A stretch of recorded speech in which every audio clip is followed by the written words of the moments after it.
Hello there everybody, Andy Spoons here again. I hope this finds you well. So today I'm going to be covering some finishing cuts and techniques. First thing to note, sharp knives are a must with this process. You'll see that I'm working around the perimeter view. Here's a good example of a pull cut. One thing worth noting for a pull cut, I know that a lot of people regard it, if you're not a spoon carver, a lot of people regard it as quite an unsafe cut, but I can assure you that as long as your technique is precise, you're realistically safer using that cut than most other cuts. So you'll notice that as I'm kind of twisting the knife back, my head is to one side for one thing. My grip hand, my elbow is basically as stationary as possible. And while I am turning my hand, my knife hand just a little bit, it's basically a twist of the wrist rather than pulling my whole arm back. It does make, you can see here, I'm kind of positioning my grip hand, holding it as tight as possible, and really just rotating my wrist back. And it basically means that let's just say that the spoon were to slip out of my hands, because I'm in a bit of a crunched position and just my wrist is moving, my palm will be more likely to hit into my chest, and it's very, very, very unlikely that the knife will come into contact with any part of my body. I would probably say that this pull cut is used on about, 40% of the spoon cuts, because a lot of them are those long cuts, along the handle section. So that pull cut is a really important feature of spoon carving, I would say. That being said, obviously go into all of this with safety consciousness. Be really aware of how you're moving. Here I'm moving into the back of the shoulder. One really important thing to keep in mind, and I think this is something that separates green woodworking from, say, whittling at the campfire, is aside from this specific cut, this power cut where I'm kind of dragging the work along, here is a really great example. What I'm doing is I'm essentially using my grip hand to close my hand together, if that makes sense. I'm opening my fingers and I'm closing them up. And all the knife is doing, it's acting like a rudder. So it's adjusting and basically changing angle, but you can see my grip thumb is doing all of the pushing. Here is a bit of a potato peeling cut, I suppose you would call it, where I am, engaging my hand a lot more, but everything basically comes back to a controlled space. I'm never pushing away from myself in a way that's uncontrolled. Here is the Tukka-Cam work. So this is a large hook knife called a Tukka-Cam. The handle is much larger than a lot of hook knives people may have seen, and the basic premise of that is for leverage. It just allows me to hold the handle a lot further back, right down the end, back near my hip, and then I basically, again, twist from the very, very end of the handle, and then kind of generate a bit more of the power with my grip hand. You can see my grip fingers are doing a lot more of the work than I think people realize. That tends to be where a lot of the power is generated from different cuts. So yeah, I'm just working my way through the bowl. I'll do another video on grain direction, but essentially what I'm doing here is working with the grain, and then once I've gotten to the bottom of the spoon bowl, basically where the depth of the crank is, then I'll often work across the grain just to finish that off. But again, sharp tools are a must.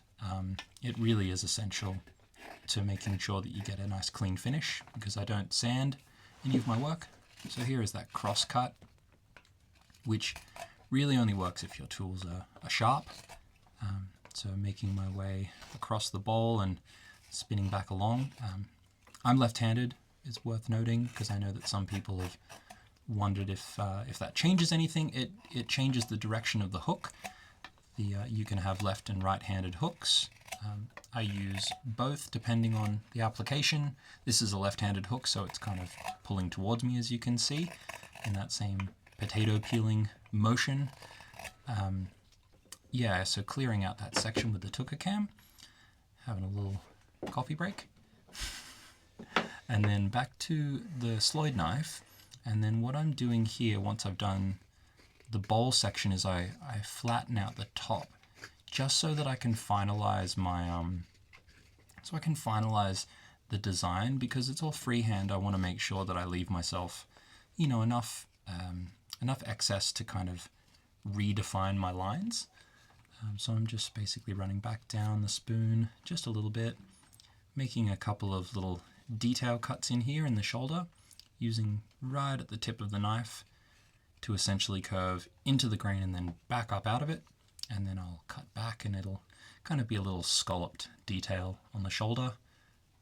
I tend to decide on what I do in this little section as I'm carving. It's very rare that I will come into it with a fully formed design, especially, like I say, because I'm freehanding. So the wood does tend to guide my decisions quite a lot. And then, yeah, again, you can see here I'm twisting the knife and anchoring it with my grip thumb. So it really does do quite a lot of the work. Just taking little bites here and there. This is the 4-inch Sloyd from Matt White, and then this is also a tool from Matt White called the Monadnock hook. And because it's a slightly subtler curve, the radius of the hook itself is a little more subtle. I use this just to kind of just finish off any of the sections of the spoon bowl that might need softening. You know, obviously with a deeper hook, you tend to take larger gouges, I suppose you would say. And so here I'm basically just softening off. Being an eating spoon, you do have to pay a bit more attention to the bowl. If it was a cooking spoon, you can, you know, have some fun with texture and things like that in the bowl. But if this is going to be in your mouth, you want to make sure it's nice and smooth. So I do tend to take some time with this, quite a fair bit of time. This is an edited, semi-abridged version of how long it would take to carve. I think this was about 35-40 minutes in total. So I do go back and forth and keep, you know, reassessing. And I think probably 10% of a spoon carver's time is spent just staring at the work. So you can see I'm just kind of whipping out those corners just to make sure that there's no fuzzy bits, no exposed grain ends, and then just flattening everything out. And yeah, like you can see, I'm adjusting grips constantly. It's nice to make sure that you're moving around a lot. This is a detail Sloyd, a Von Trott detail Sloyd, and I'm basically just using that so that the knife isn't in my way as I take these smaller cuts. Just refining the chamfers, taking all of those harder edges off the handle and checking the edges of the bowl, making sure that things are nice and rounded off, because again, it's going in your mouth, so you want to make sure that there's nothing in there that's going to catch. Just checking on the front. This is a grip that I do just on the inside of the bowl. Very, very, very tiny cuts taken. Chamfering also helps prevent any chipping, because if you have a hard edge, you're more likely to chip. So if you round off that edge just a little bit, if there's any impact from anything, you know, you drop it on the ground or you dig it into a bowl or something like that, you're much less likely to get any breakout by chamfering those edges. And that is getting pretty much finished. And there you are, there's the spoon there. So what I'm doing here is just burnishing. I've had people ask me about burnishing.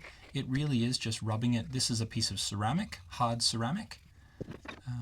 And then there is the Real Milk Paint Co. wood wax finished up, and that's a finished spoon with all the tools and trimmings. And here is the fully finished spoon sitting on top of some silky oak that it shared before it started its journey to become a spoon.